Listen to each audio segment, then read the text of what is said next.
Good morning. This is my Wendy from Quinn Horsemanship Therapy. Yeah, this is my favorite storybook. It's very old. I wonder when this particular. So the thing is, I realized, even though it's my favorite, and the reason what they do with the horses, with the cat, with this, and what they do with the bulls, it's actually quite disgusting. Don't support that at all. But the fact that I still love the story. I love the principle of the story. Let's see, who was this? Oh, it belonged to Jeffrey von Hees. I buy these books I love buying books at the church fates where they sell books. Let's see when it was given to this person.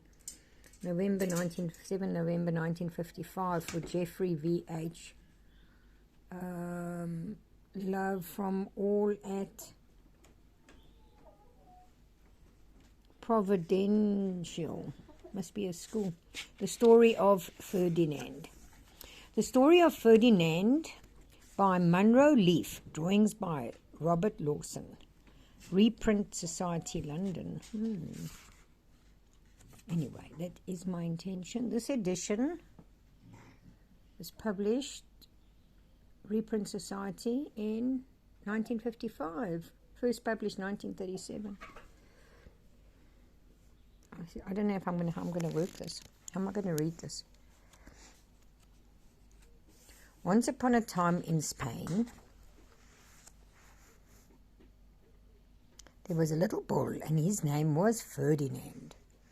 All the other little bulls would run and jump and butt their heads together. But not Ferdinand. He liked to sit quietly and smell the flowers.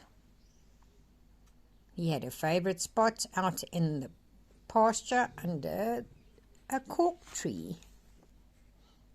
It was his favorite tree, and he would sit in its shade all day and smell the roses. Sometimes his mother, who was a cow, would worry about him. She was afraid he would be lonely all by himself. "Why don't you run and play with the other little bulls and skip and butt your head?" she would say. But Ferdinand would shake his head. "I like it better here, where I can sit just quietly and smell the flowers." His mother saw that he was not lonely, and because she was understanding mother, even though she was a cow, she let him just sit there and be happy. As the years went by, Ferdinand grew and grew until he was very big and strong. All the other bulls who had grown up with him in the same pasture would fight each other all day long. They would butt heads.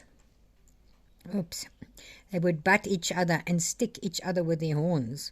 What they wanted most of all was to be picked to fight at the bullfights in Madrid.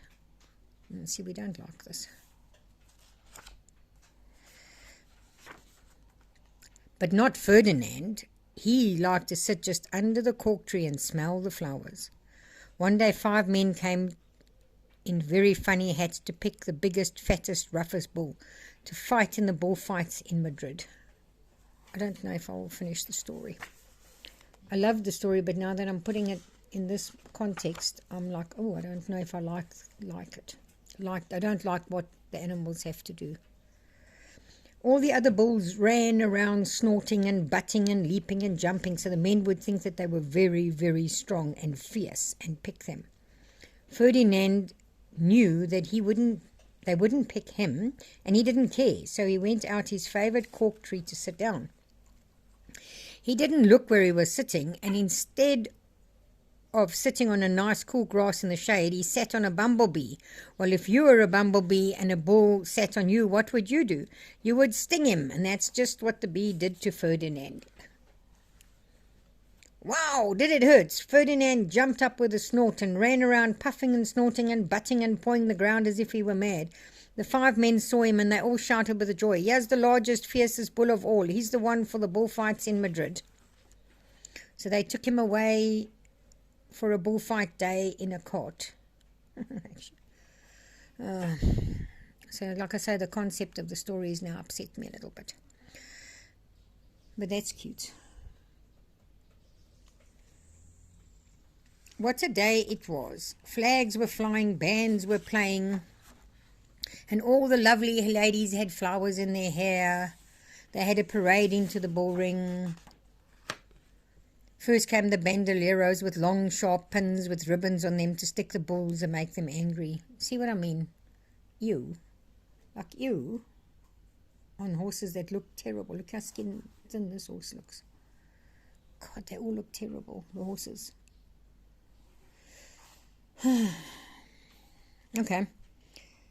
Next came the picaderos, who rode skinny horses. Oh, they did say it. They had long spears to stick the bull to make him angrier. Then came the matador,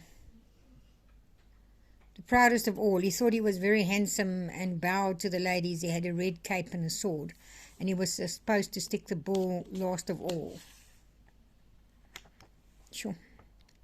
Then came the bull, and you know who that was, don't you? Ferdinand. They called him Ferdinand the Fierce. And all the banderilleros were afraid of him, and the picadoros were afraid of him, and the matador was scared stiff. Ferdinand ran to the middle of the ring, and everyone shouted and clapped because they thought he was going to fight fiercely and butt and snork and stick his horns around.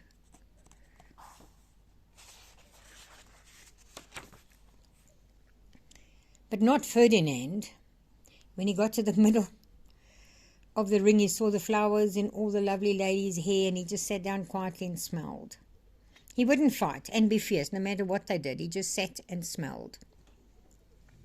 And the bandoleros were angry, and the picadoras were angrier, and the matador was angry. He cried because he couldn't show off with his cape and his sword. So they had to take Ferdinand home. And for all I know, he's sitting there still, under his favourite cork tree, smelling the flowers, just quietly. And he is very, very happy. The end. So now what I would say, because, you know, being a carnivore, I eat beef. And now looking at that, but you know, the way one goes about the process of eating meat is you raise your animal with kind compassion, which Ferdinand had. You don't stick things in them, make them angry and all of that.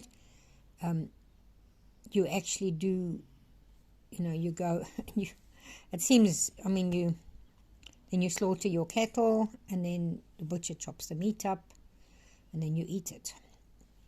With thanks to the animal for having given me sustenance, and thanks to the animal for having given me great, great sustenance and healing.